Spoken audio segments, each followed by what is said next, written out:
हम करेंगे हर मजलूम की हिमायत। बिस्मिल्लाहिर्रहमानिर्रहीम। अस्सलाम वालेकुम। मैं हूँ हुरैन फातिमा और आप देख रहे हैं हिमायती न्यूज़ HD चैनल। नजर डालते हैं आज की अहम खबरों पर।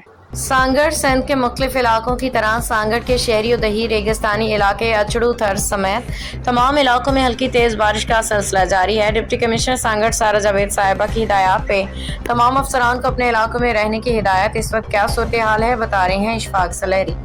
इस वक्त सिंध के मुख्तलिफ इलाकों की तरह सांगड़ के भी मुख्तलिफ इलाके जिनमें रेगिस्तानी इलाका और शहरी दही इलाका मौजूद है, वहाँ पर हल्की और तेज़ बारिश का जो है सिलसिला जारी है। दूसरी जानिब डिप्टी कमिश्नर सांगड़ मोहतरमा सारा जावेद साहबा की हिदायत पर पूरी ज़िला इंतज़ामिया को हिदायत जारी कर दी गई है कि वो अपने शहर और अपना दफातर छोड़कर नहीं जाएंगे, अपने इलाके में मौजूद रहेंगे। इंतज़ामिया के साथ साथ उन्होंने मुतसिल इंतज़ामिया को सख्ती से हिदायत जारी कर दी गई कि बारिश के दौरान जो ही बारिश हो पानी जो है उसको निकालने का जो है वो इंतजाम किए जाए।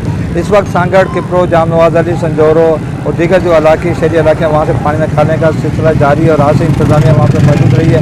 लेकिन सांगड़ के निशिबी इलाके जो कि प्राइवेट कॉलोनियाँ कहलाती हैं वहाँ पर पहले भी पानी जमा रहता था और इस वक्त भी पानी मौजूद है। जबकि डिप्टी कमिश्नर सांगड़ सारा जावेद साहबा जो है तमाम सूरत का जायज़ा ले रही हैं और उन्होंने अपने दफ्तर के अंदर कंट्रोल रूम भी बना देंगे और मुख्तलिफ दुरुस्त बना देंगे जहाँ पर लम्हा ब लम्हा वो इस चीज़ का जायज़ा ले रही है कि सांगड़ की शहरी को किसी तरह से मानसून में किसी तरह की तकलीफ ना हो। अब तक की जो सूरत ये है कि डिप्टी कमिश्नर सांगड़ की हिदायत पर इस वक्त पूरी ज़िला इंतज़ामिया जो है बेहतर अंदाज में काम कर रही है और शहरी इलाकों के अंदर जहाँ पानी था वो मुतसिल इंतज़ामिया रात से वहाँ काम कर रही है। लेकिन दही इलाकों के अंदर भी सूरत बेहतर है। नसीबी इलाके जो कि प्राइवेट कॉलोनियाँ कहलाती हैं और जहाँ पर पहले भी पानी मौजूद रहता था इस वक्त भी थोड़ा थोड़ा वहाँ पर पानी मौजूद है।